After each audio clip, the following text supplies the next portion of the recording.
estás, habla con nuestro Padre, Él te escuchará. Abre tu corazón, porque es Dios el que va a llenar tu corazón, nadie más, solo Dios. El Padre me estaba dando una palabra.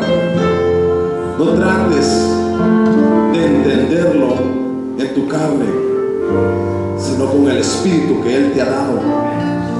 No trates de entender la palabra en tu carne, con tu mente terrenal, sino con tu mente espiritual que Dios ya te dio.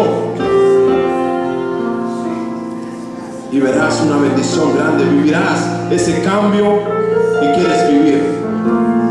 Oh bendito Padre, te doy gracias. Gracias por este día, gracias en esta hora.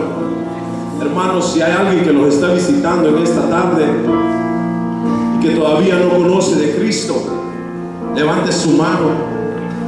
Si hay alguien que quiere reconciliarse con Cristo, levante su mano. Vamos a hacer una oración.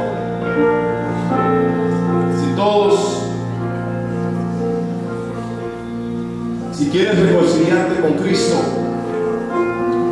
levanta tu mano y pasa adelante. Esto es de valientes, hermano. Esto es de valientes. Pero si todos ya conocemos de Cristo, hagamos una oración. Una noticia que me llegó hace poquito es de que los padres de las niñas que danzan, que se queden con la hermana, ¿tú sabes? Larisa, con la hermana Alejandra.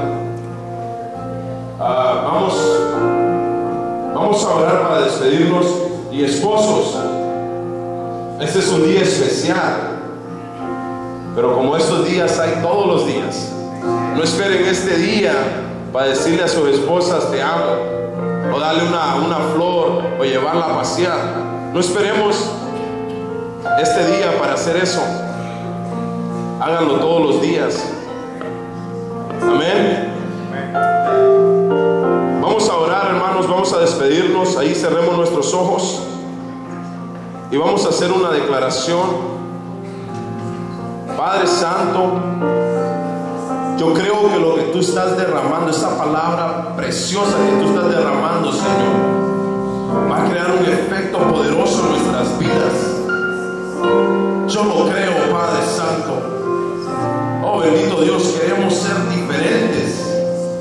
Queremos, Padre Santo, caminar, hablar, pensar diferente, Padre Santo. Como tú piensas, no como yo pienso, sino como tú piensas.